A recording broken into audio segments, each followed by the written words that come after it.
Bonjour et bienvenue dans cette nouvelle vidéo de 2 minutes pour parler de, épisode 25 de notre saison 2. Je suis Sébastien Gentil pour Humanissu Consulting et aujourd'hui on va parler d'un outil clé du management, le feedback constructif. Le feedback, tout le monde en reçoit. Normalement.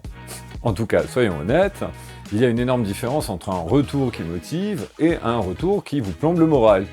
Eh bien, c'est là le problème. Un feedback mal formulé peut démotiver un collaborateur, tandis qu'un feedback qui est bien mené, peut littéralement booster sa performance et son engagement. Alors, comment bien s'y prendre ? D'abord, parlons de comment donner un feedback constructif. Parce qu'il ne s'agit pas juste de dire « c'est bien » ou « c'est pas terrible » et puis ensuite on passe à autre chose, c'est bien plus complexe que ça. Premier point, déjà, soyez spécifique et objectif, factuel. Le but, ce n'est pas de juger la personne, mais d'observer des faits.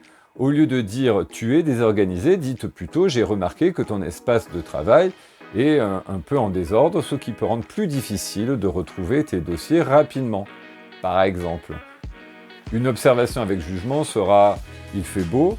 En revanche, une observation factuelle sera « eh bien, le ciel est dégagé ». Là, on parle d'une situation concrète et surtout, en fait, cela permet d'ouvrir la porte à une solution. Deuxième point, adopter une communication positive. Un feedback, ce n'est pas un procès. Pour éviter que la personne en face ne se braque, il faut surtout formuler ses remarques sans agressivité, sans accusation. Un bon moyen d'y arriver, utiliser le « je » plutôt que le « tu ».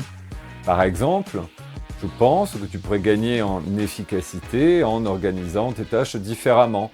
Passe bien mieux que tu es complètement désorganisé. Soyons clairs, on est dans l'accusation et pas dans une observation factuelle.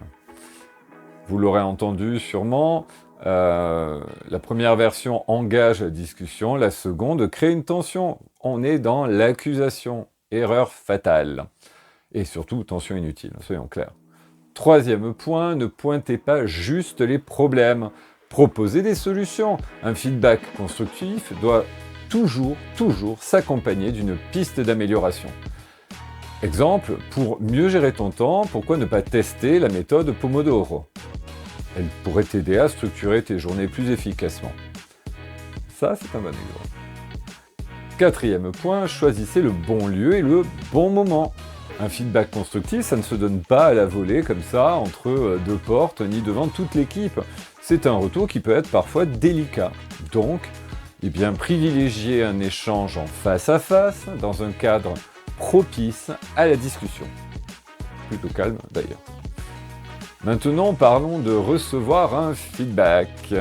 C'est bien beau de le donner, mais bon, on va pas se mentir, c'est parfois plus difficile de recevoir le feedback que de le donner.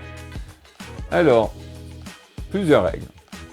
La première, écoutez activement, même si ce qu'on entend ne fait pas toujours plaisir.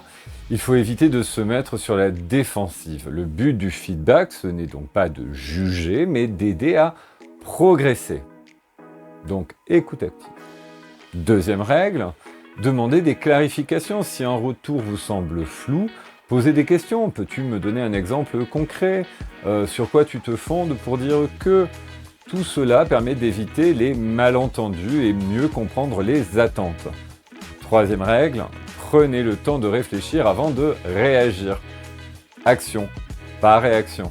Un feedback n'appelle pas forcément une réponse immédiate. Donc, prenez un peu de recul, analysez ce qui vous a été dit et voyez comment vous pouvez en tirer parti.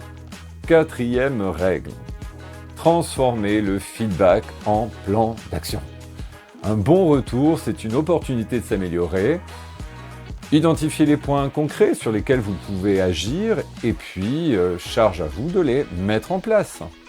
Enfin, j'espère que vous aurez compris, mais le feedback constructif, c'est constructif. C'est bien plus qu'un simple commentaire, une simple remarque. C'est un outil clé pour améliorer la performance et individuelle et collective. Bien utilisé, il permet d'éviter les tensions inutiles, de clarifier les attentes et surtout de créer une culture d'amélioration continue dans l'entreprise. Alors, si vous voulez en savoir plus sur le sujet, notre podcast dédié à ce sujet est disponible dès aujourd'hui sur la plateforme Spotify et très bientôt sur Apple Podcast. N'hésitez pas à nous faire vos remarques en commentaire ou par mail sur info@humanissu.fr. Je vous remercie pour le temps que vous avez consacré à la lecture de cette vidéo. Je vous dis à très bientôt pour un nouvel épisode de 2 minutes pour parler d'eux, qui décidément dépasse toujours un peu les 2 minutes. Enfin bon, allez, ciao!